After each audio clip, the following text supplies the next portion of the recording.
आप देख रहे हैं समाचार भारती, राष्ट्रहित सर्वोपरि। एक तरफ पूरे देश में राणा सांगा को लेकर दिए गए बयान के बाद विवाद देखने को मिल रहा है, तो वहीं अखिल भारतीय क्षत्रिय महासभा इस मामले में अब अपने आंदोलन को और भी तेज गति देने के लिए आगे बढ़ रही है। इस मौके पर अखिल भारतीय क्षत्रिय महासभा के वरिष्ठ राष्ट्रीय महामंत्री राघवेंद्र सिंह राजू ने कहा कि इस देश में सबसे विशाल चरित्र जख्मों से भरे हुए रहे हैं। मेरे खून की भी एक एक बूंद समाज की है। क्षत्रिय समाज के नेताओं को क्षत्रिय इतिहास, महापुरुषों के सम्मान के लिए कड़े कानून और एक्ट की पुरजोर तरीके से मांग रखनी चाहिए। उन्होंने आगे कहा कि हमारा विषय महापुरुषों के शौर्य और उनके सम्मान का संघर्ष है और इस मुद्दे पर सभी जाति, धर्म, सनातन हिंदू संस्कृति, संस्कारों के लोग हमारे साथ हैं। हर भारतीय राणा सांगा और देश के महापुरुषों से भावनात्मक लगाव के साथ साथ जुड़ाव भी रखता है, न कि बाबर से। इसे राजपूत वर्सेस दलित या राजपूत वर्सेस मुस्लिम का नाम न दें। साथ ही राघवेंद्र सिंह राजू ने आगे ये भी कहा कि इस समय तमाम राजनीतिक दल गिद्ध की तरह सक्रिय हो गए हैं। उन्होंने अपील की कि संयमित रहें और सतर्क रहें। जिसने कुंठा ठुकराई हो बस उनकी ही अगुवाई हो। राघवेंद्र सिंह राजू ने कहा कि संगठनों में श्रेय लेने की आपस में तर्क वितर्क करने का समय नहीं है, बल्कि संगठन कोई हो, संगठित समाज हो।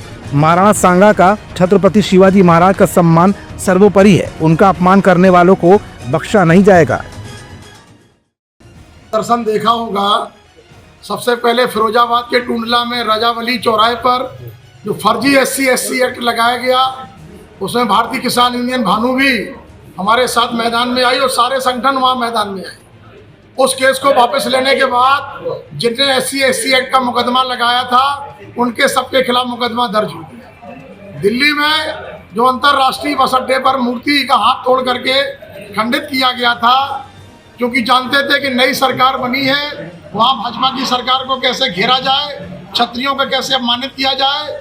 वो आपने देखा हो कि आंदोलन हमारे राष्ट्रीय उपाध्यक्ष एडवोकेट सुप्रीम कोर्ट के AP सिंह जी, पूरी टीम और हमारे संगठन के सारे पदाधिकारी दिल्ली प्रदेश के और तमाम राजपूताना संगठन, चाहे जो हमारे सहयोगी संगठन हो या साथ के संगठन हो, वो सब एक मत थे। इसलिए कल वहाँ एक बड़ा प्रदर्शन हुआ और उससे पहले 3 दिन पहले ही रेखा गुप्ता जी जो वहाँ की मुख्यमंत्री हैं, उन्होंने लिखित आश्वासन दे दिया था। लेकिन म्युनिसिपल कॉरपोरेशन ने कल पत्र जारी कर दिया है कि 8 मई तक वहाँ पर नई मूर्ति और उससे बड़ी अष्टधातु की मूर्ति वहाँ पर लग जाएगी।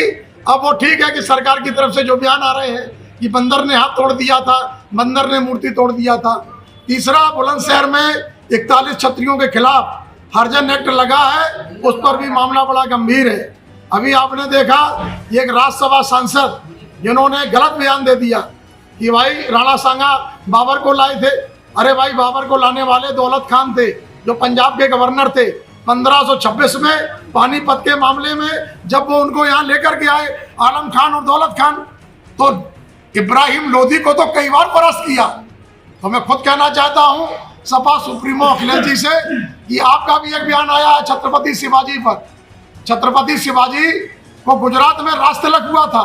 आप किस इतिहास की बात कर रहे हैं? इतिहास के पन्नों को सही लोगों से पढ़वा करके और सही तरीके से ज्ञान अर्जित करके, क्योंकि आप बहुत सपा के सुप्रीमो भी हैं और उत्तर प्रदेश में एक बड़ी पार्टी के नेता भी हैं, मुख्यमंत्री भी रहे हैं। लेकिन ध्यान रहे 2007 में बसपा की सरकार, कालपी में घटना हुई थी लाख सिंह चौहान की, उससे हिल गई थी, सत्ता से मायावती जी चली गई थी। और आपकी सरकार में भी अगर इस तरीके से क्षत्रिय अपमानित ना किए गए होते, तो आपने जब नारा दिया था तो उस समय भी दिया था क्षत्रिय, यादव और मुसलमान का। आज आप दे रहे हैं PDA का, पिछड़ा, दलित और अल्पसंख्यक। तो मेरा कहने का तात्पर्य यह है 1947 का जो अनुबंध है वो सार्वजनिक कर दिया जाए कि भारत में कितने अवैध रूप से लोग, रोहंग्या और जो जिनकी नागरिकता नहीं है भारत में, आज भी उसको सार्वजनिक किया जाए।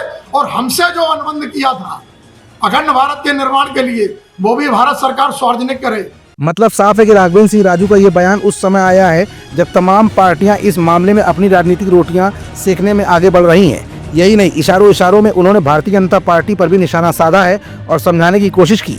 उनका कहना था कि सड़क से लेकर संसद तक भाजपा को भी इस मुद्दे पर अपनी आवाज़ उठानी चाहिए, क्योंकि राणा सांगा पुरुष ही नहीं महापुरुष भी थे, जिनके बलिदानों की याद भारत का बच्चा बच्चा आज भी करता है।